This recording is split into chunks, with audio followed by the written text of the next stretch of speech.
Okay, napkin gluage. I had a few people ask about this. Ooh, I missed some places to tape. You have to make sure,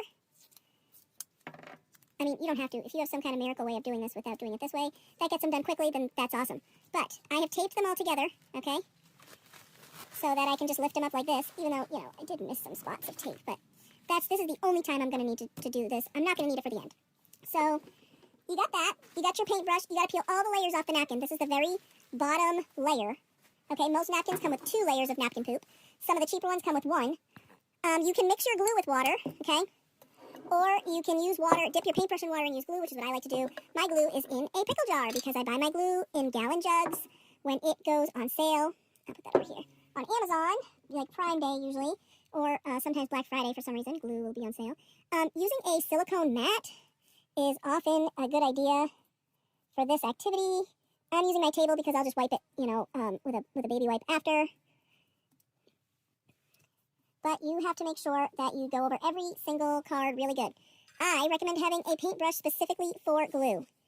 Okay, and you'll know what I mean by that when you find that paintbrush. Because you're going to say, man, this thing is really good for glue. And I have a few like that.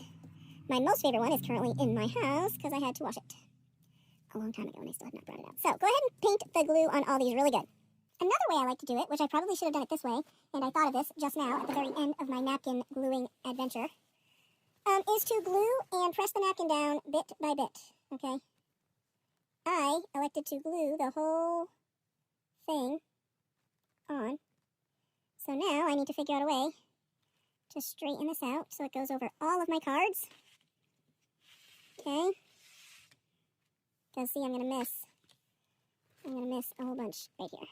Let's go ahead and, because I didn't glue those ones, so like a real pain in my butt. Yes, your cards are going to curl. Yes, that's perfectly normal. They flatten as they dry, and they get crinklier anyway, so it's not, they are no longer going to be perfect, nice, perfect flat cards. Okay? Press down on this.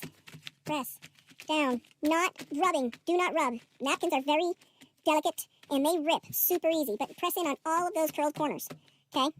Grab your handy-dandy paintbrush, wet it just a little bit again, and very gingerly go over the top without rubbing too much in one spot, okay? But get the whole napkin covered and secured and on there. And this, doing this coating on top, is what makes the napkins like, makes it so that it's like one sheet, okay? It doesn't feel like there's something on top. It feels like that's part of the napkin. I mean, the playing card, part of the playing card, okay? Makes it feel like the napkin is part of the playing card when you coat it on top. This is completely covered in glue.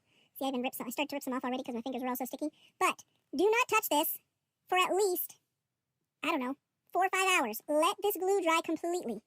After it dries, peel them all apart. It'll be super fun. Grab yourself a nail file or a sanding block and go around the edges to get the scrappy bits off the edges. You can leave the scrappy bits on too. They do look pretty cool. But I like to sand mine off usually. So that is how you glue all these and do all these, and they end up looking like this. Okay, see? Looks like it's all one sheet. It does not look like you put something is sitting on there. Okay? Perfectly decoupaged onto these napkins. Okay? Any questions or any other videos you want to see, let me know.